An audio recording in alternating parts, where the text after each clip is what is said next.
Okay. He's good for teaching Ananda and those of the Dharma and in age who should use the hearing organs, which surpasses all others, and with the true mind, of course. So up to now, I think Manjuri Bodhisattva recommend Ananda to use the hearing organs as the way how to activate, right, the pure nature, the Buddha nature. Yeah. Oh, that's yeah. After hearing this, Ananda and the assembly felt their bodies and minds to be in tune with the profound teaching. To them, the Buddha's Bodhi and Parinirvana were like the way home, which a traveler should know well before returning from a long journey abroad. Others present, such as the 8 classes of non-human beings, students of the Hinaya, and bodhisattvas who had just developed the Bodhi mind, and whose number was countless as the sand in 10 Ganges rivers, awakened to their fundamental minds, avoided defilement, and won the pure Dharma eye. After hearing the Gatha, Bhikshuni self-nature realized arhatship, and an uncountable number of living beings developed the unsurpassed Samyak Sambodhi mind. This is the result of this is Avalokiteshvara sharing the practice of using the hearing faculty to attain enlightenment, and then just how everybody responded to it. That people, there's attained arhatship, attained anuttara samyak sambodhi. Yeah. Do you know who is Bhikshuni self-nature? Self-nature. No. I guess. Remember the lady who tempted Ananda? Oh, she's Bhikshuni self-nature now? Oh, wow, that's fast. Yeah. Matangi, right? Is her name? Matangi daughters. Oh, Yeah. Matangi's. And so you know the story, right? We talked about that in the beginning, right? Yes. So Yes. she realized ownership before Ananda. Wow. Hmm. Right?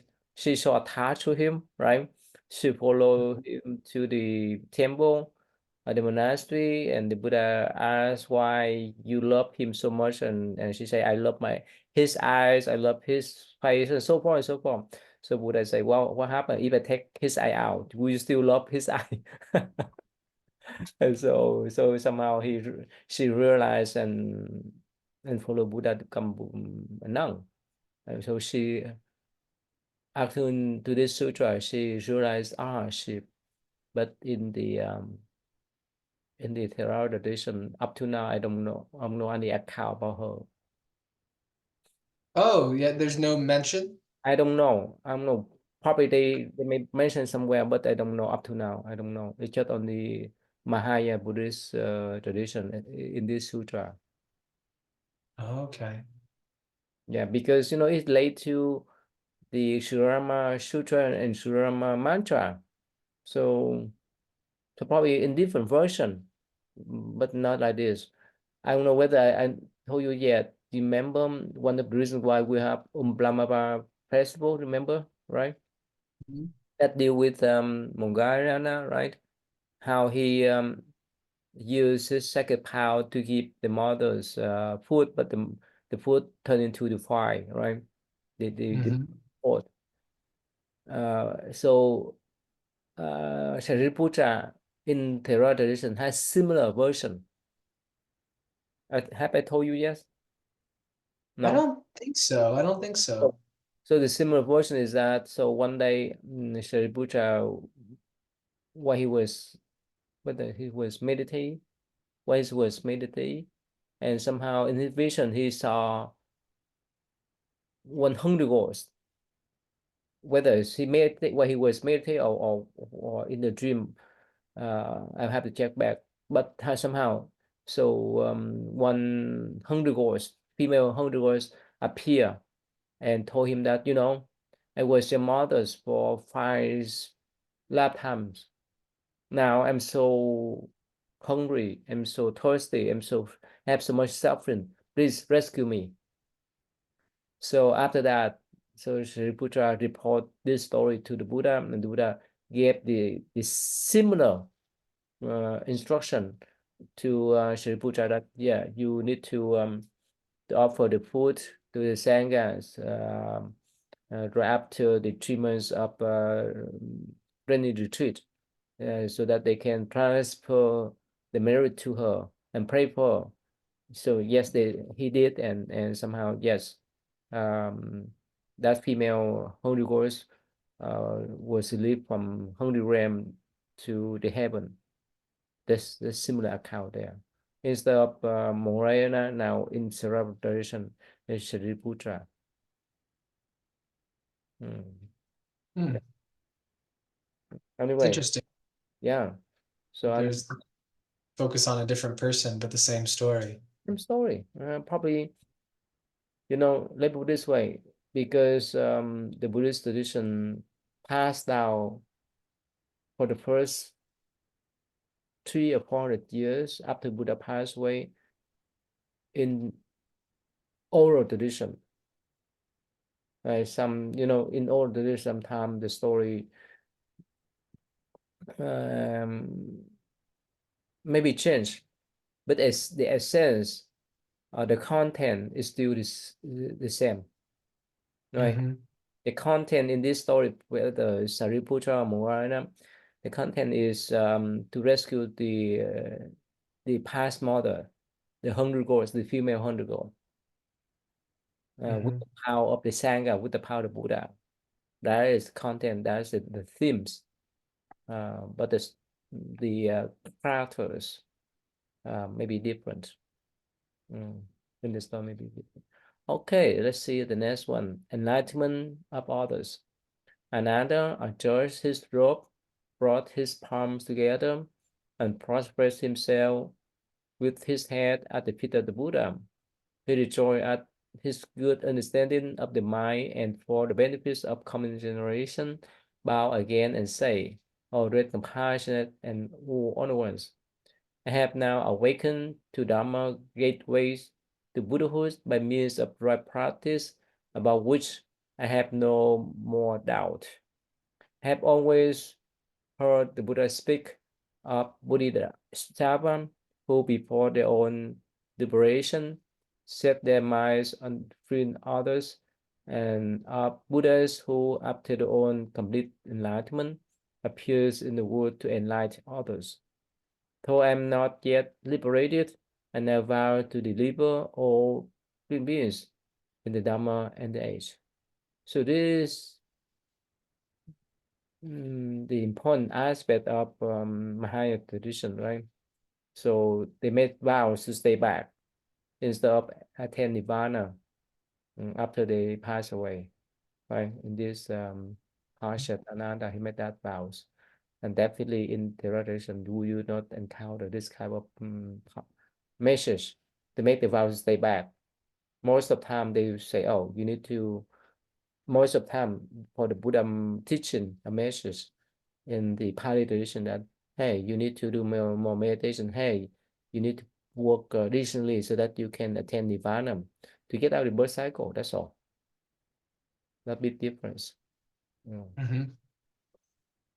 Mm-hmm. So they say that even he's not liberated, but he's still vowed to deliver all sentient beings in the Dhamma and the age. Yeah. Okay. Yeah. Please. World honored one. Future generations will gradually move farther away from the Buddha and will meet heretics as many as the sand grains in the Ganges. In order to control their minds for entry into samadhi, what should they do to set up seats of study and learning? Bodhi Mandala, to keep the demon away and avoid failure in their cultivation of the mindset on enlightenment.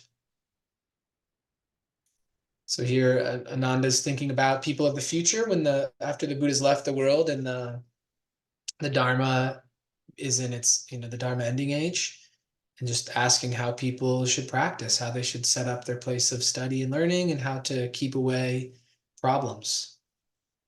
Hmm. Have I sent you um the story of 25 past Buddha yet? Yes, I Did think you have. I have not read it yet, though. I you have think read? you have emailed that to me. Yeah, Um, Let me see, 25 past Buddhas. yeah. This is the yeah In the the large PDF file. Yeah. process of the new non-duality therapy, articles for your reference. Suragama, the question of the role of the I'm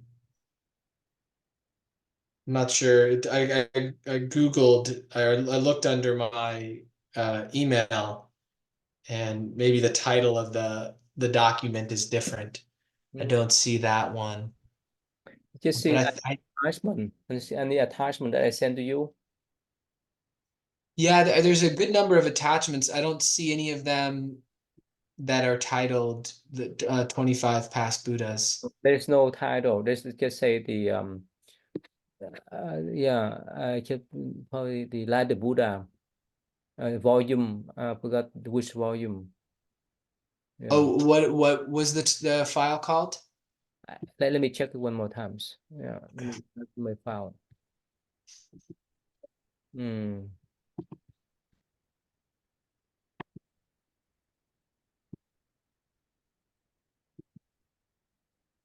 Okay, let's see here.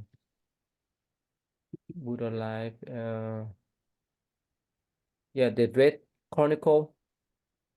I think the Red Chronicle of Buddhas. I don't know whether it's volume 5.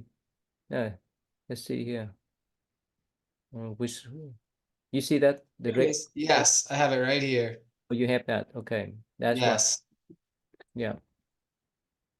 Mm.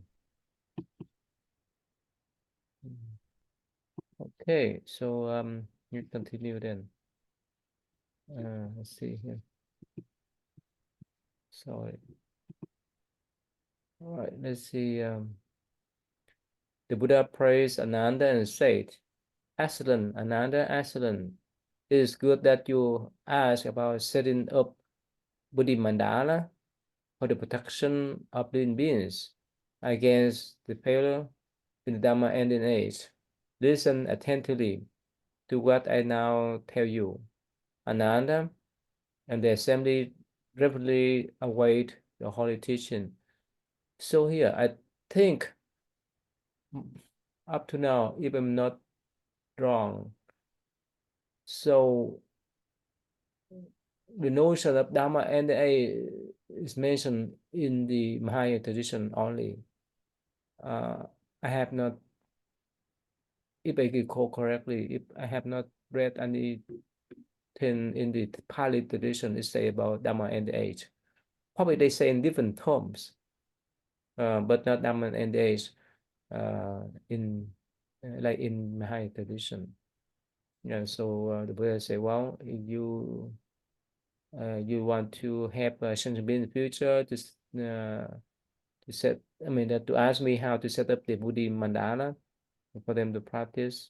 Yeah, that's wonderful. Yeah. Mm.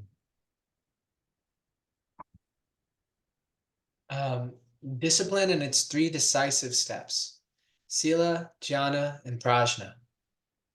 The Buddha said, Ananda, you have always heard me teach about discipline, or Vinaya, which consists of the practice of three decisive steps: the control of the mind, called Sila, which leads to stillness, Jhana, and thence to wisdom, Prajna. This is called the threefold study of the supramundane way. Mm. So I think Sila is sometimes translated as morality. Yeah. Okay. Yeah. And yeah, if we're living an immoral life, then it's our mind is going to be disturbed. So it'd be hard to practice dhyana meditation, and then we wouldn't be able to give rise to wisdom if we couldn't practice that. So it makes sense that these three make up discipline. I think they reinforce each other too. Mm. Yeah, can you wait? I think I need to pull out this article. I think I told you before. The Okay. paradox, the paradox of mindfulness.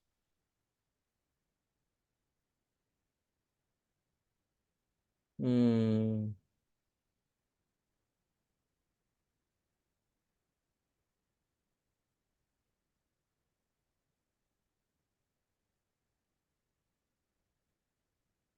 yeah, let me pull out here, probably this one here. This is the chart here. Oh, this is one here. I will show you. Mm. And somehow the authors utilize the Buddhist Sila, Dhyana, and the right here. Mm. This one here. I will show you the chart. It's been interesting. So the authors modify the Sila, the Dhyana, and the Prajna. Right here, see this? Sila, ethics, mindfulness, right? Dhyana, and wisdom. Can you see it's too small? I can see. See that? So in somehow here, he include personal development, people, processes. It's been interesting. So he say, yeah, most of the time, the secular mindfulness in the West, they just focus on this one aspect, and focus, it doesn't talk much about wisdom and ethics. That's why well, what they call nowadays, you know, mark mindfulness. You heard about that, Tom? You heard about that? Oh, Mark. oh, mindfulness? No, I never heard that term. Yes, in this one, this is M-Pensa because why? It's become a product in Mhm. capitalist country, like in the West, especially in this country. So now Mhm. they advocate and they, all kind of apps, right? Mindfulness apps, right? We heard about that, right? I told you that. Yes. Yes. Yeah. Yeah, I forgot all kind of apps. A mindfulness app. Mm. And you see, Headspace, right? We talk about that, right? Headspace, all kind of apps. Headspace is one of the most popular one. So, but of course they charge people, not much, but they charge people. So according to this article, it say that nowadays which one is that? I forgot. Yeah, okay, no, I just type. Sorry. Um,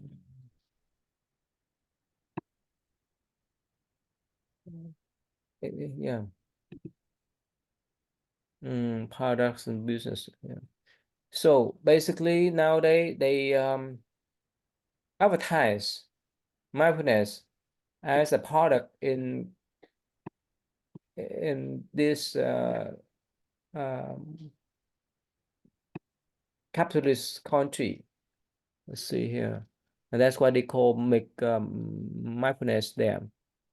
So that's why he say that because lack of ethics, lack of wisdom, that's come from Buddhism. So that's why they use mindfulness as the product, even to help people. But the big company, the big corporation like Google and so forth, they use mindfulness alone to encourage their employees just focus on their work and nothing else. But according to him, he said that according to this author, he said that well, it's not enough because you have to know that you have to recognize the aspect of morality and the wisdom. You have to know the root of the problem. For example, he mentioned that yeah, people deal with all kinds of stress, anxiety, and so forth. yes, they use mindfulness to let go of the stress, to transfer the stress, but they don't. I mean, the big corporation, they don't mention about the roots of stress, the root of anxiety, the roots of the greedy mind of the big corporation. They want the employees to perform well, right? Um, to get more products, so that they can get more, they can earn more profit. Otherwise, they will not survive. But at the same time, they use the secular mindfulness practice, or they encourage their employees to use secular mindfulness practice, so that this kind of practice can then calm their mind down to boost up production. Make sense now? Hmm. Don't care much about this aspect of ethics. They don't care much about the wisdom that what the root of the problem. How can they transcend the problem? They just put only one aspect. That's why he postulate, right? Personal development, uh, how to deal with people and the process here. Mm. Yeah, it's very interesting. I know. I think probably this one the Bodhisattva who come down to remind people, right? Mm-hmm. Nice. Okay. Yeah. Oh, let's see here. Prohibition against carnality, ananda, where is control of the mind called sila. If all beings, all living beings, in the six words of existence absent from sexual desire, they will not be subject to the continual round of birth and death. Your practice of samadhi should free you from defilements, but they cannot be eliminated if your lustful mind is not wiped out. Even after you have acquired such wisdom, if you fail to kill sensuality, then when dhyana manifests, you will fall into the way of demons, in which their kings take time. His male subject, the middle, and his female subject, lower rank. These demons have their phone and boast of having attained supreme path. After my nirvana, in the Dhamma and the age, the subject of Mara will be found everywhere. We encourage sensuality and will disguise themselves as men of good counsel and cause human beings into the pit of lust, thereby missing the Buddha path. So here the Buddha mentioned clearly, right? Yeah, we need to transform our sexual desire, because of the root of the problem. And otherwise, which when even we acquire wisdom, but we still have desire, we will fall into the demon realm. Um, uh, uh, this one is the what you call in the Tibetan tradition. Uh, they say that they transform the male and female energy into the enlightened one. You know about that, right? The union, Um, the union of the Buddha. Remember that? You know that? oh, like with Vajrasattva and with Yeshe Tsogal, the inseparable union, and then there was a practice in the wasn't the Nyingma Yeah. school where they actually it would like culminate in an actual sexual act. Yes. But I think they only did it once in their lifetime, or I don't know if they would do it repeatedly or not. But then it's like the Dalai Lama changed things so Yeah. that it's just Wow. they just visualize. Yeah, that's why before Shankara, the founders of the Yellow Hat traditions, created before that, yeah, they utilize this type of path for the union of male and female, in the sexual way, and it's so radiant. So that's why Shankara advocates the visualization only. Yeah, that's why people respect the yellow hat of Dalai Lama than all the set. And others said they consider them, most of the time they consider them as household or the lay people. Of course, some of them they claim as the laymen, monks, nun, but still, um, on They they still practice that? Other yes, yes, sects? yeah. Oh, wow. Up to now, yes, this is if you follow the Tibetan tradition news, so they still practicing even more Hmm. now. That's why it attract many Westerner too. Look, they can Okay. eat meat, right? Then they Uh, eat it, they can engage in those type of activities. This is like normal. It just transform from mundane one to the spiritual one. mhm. Yeah. Mm. Yeah. So, oh, you know Milarepa, right? Mhm. So he was a disciple of Maba, and Maba he was layman. He was a translator. Yeah. So in Yeah, I the think yeah. Marpa drank beer, right? I think I remember stories of he's like plowing a field and drinking a beer. No, no, no, probably other one, not Maba. Maba, he was a Tibetan man, so he went to India to study with Naropa, and after that he went back to translate the Buddhist scientific book into Tibetan language. Uh, and later on he taught Milarepa. Yeah. Um, so yeah. So that's why people uh, show more respect to Dalai Lama, the yellow hat, than others. Yeah. Okay. So yeah, please. You should teach worldly men who practice samadhi to cut off their lustful minds at the very start. This is called the Buddha's profound teaching of the first decisive deed. Therefore, Ananda, if carnality is not wiped out, the practice of jhana is like cooking gravel to make rice. Even if it is boiled for hundreds and thousands of eons, it will be only hot gravel. Why? Because instead of rice grains, it contains only stones.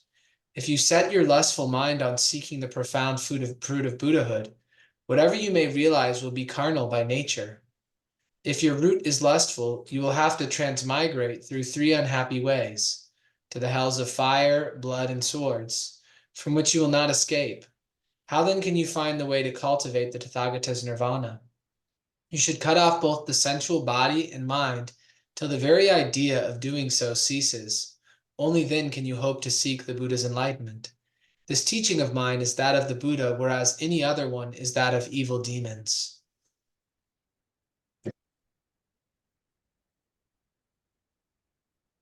Mm.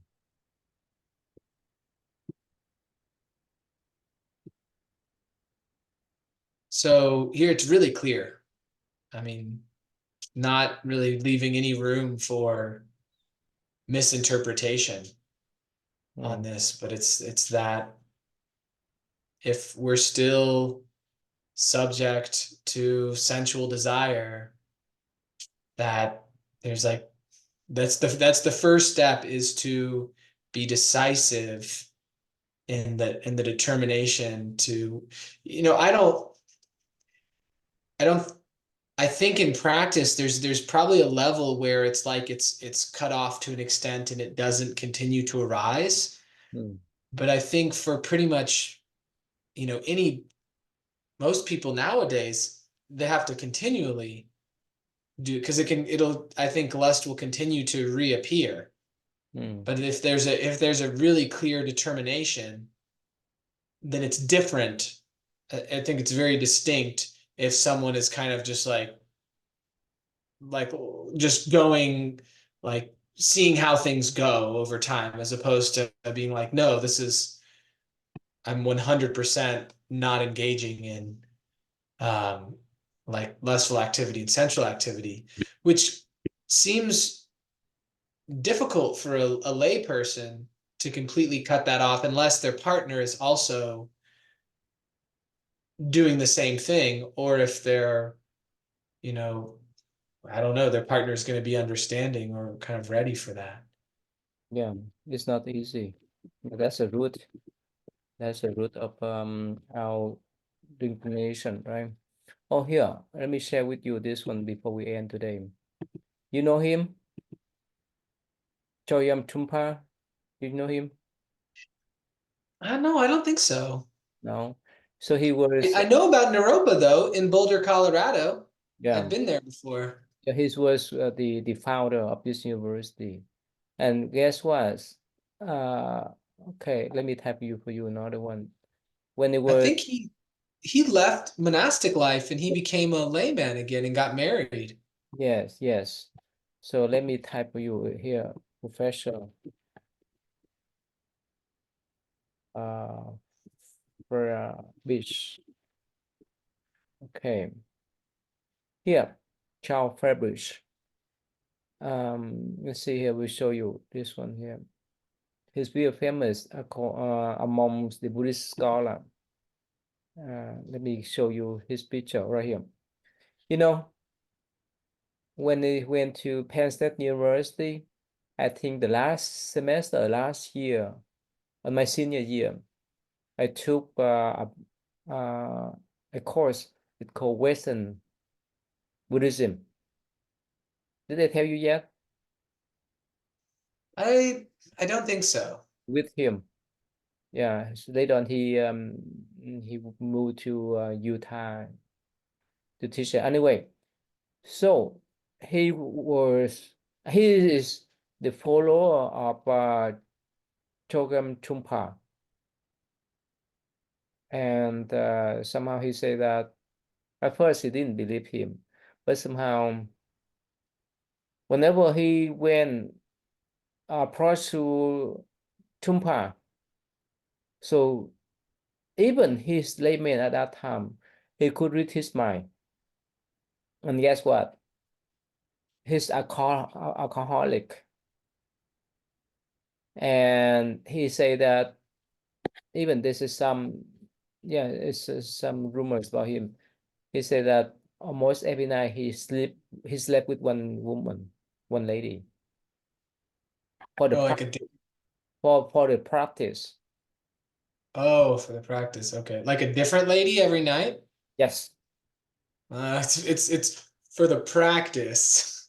Yeah, yeah. But it seemed to me that this professor and other professors, he's very famous among the Buddhist scholar nowadays.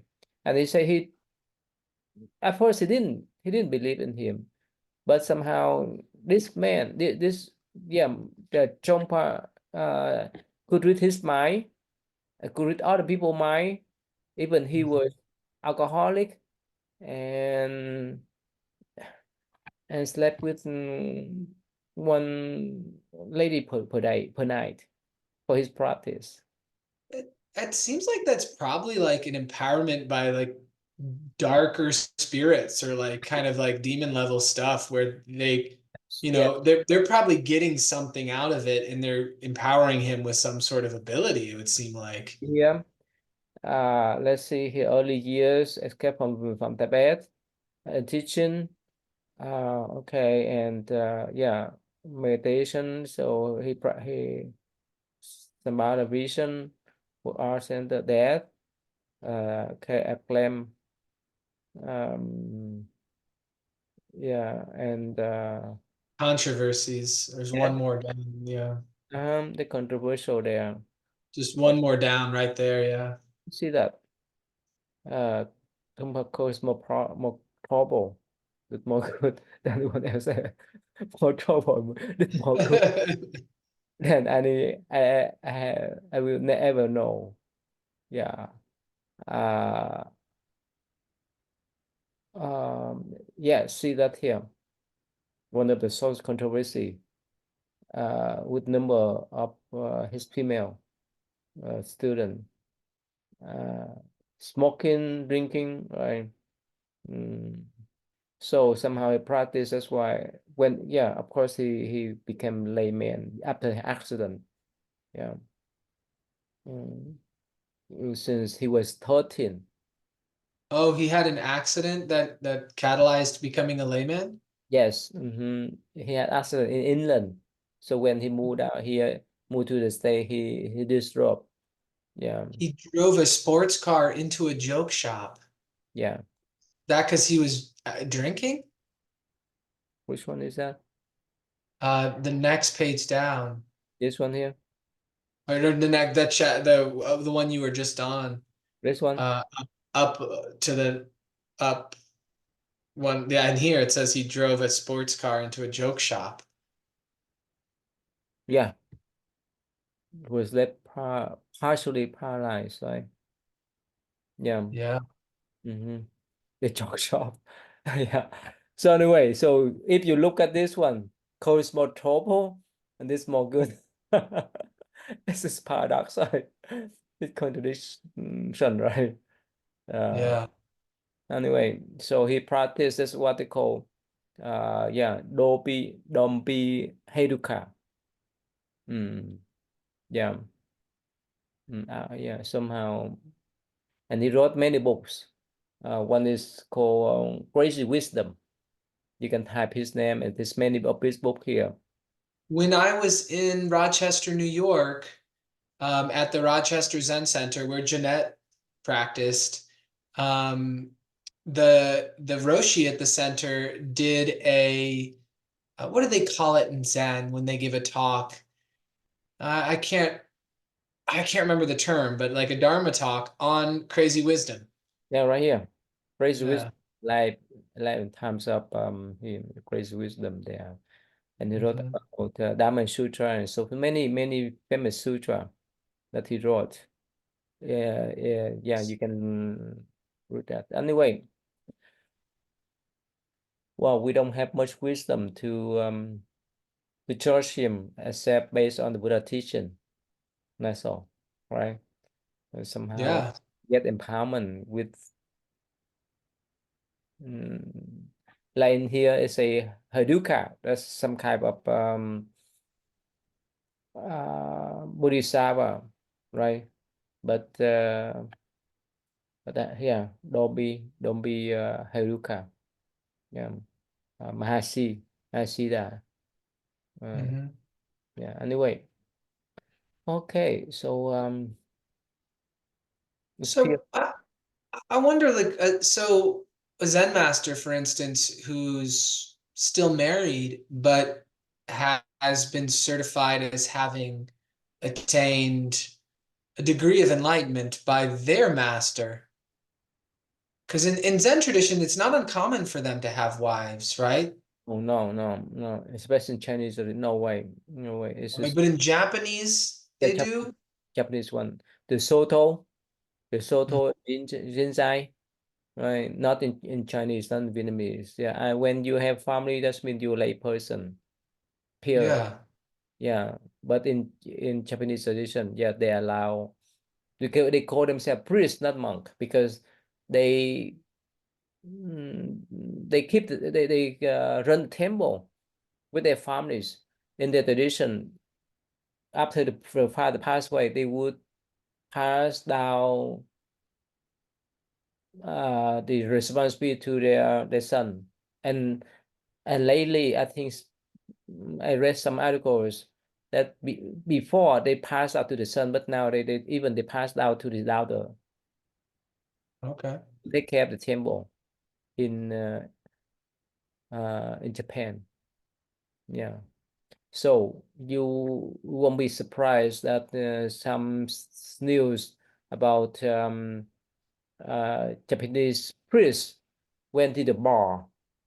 Uh, I mean, you know the bar, right, where they sell Mhm. alcohol, right? Yeah.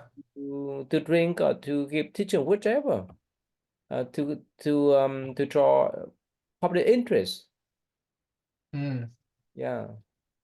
Anyway, so yeah, among the Buddhist tradition, only Japanese one and the Tibetan one allow monk or priest to get married, not others. Mm. Yeah. Okay, and so can we stop here today? Oh, certainly, Ty. Yeah, thank you.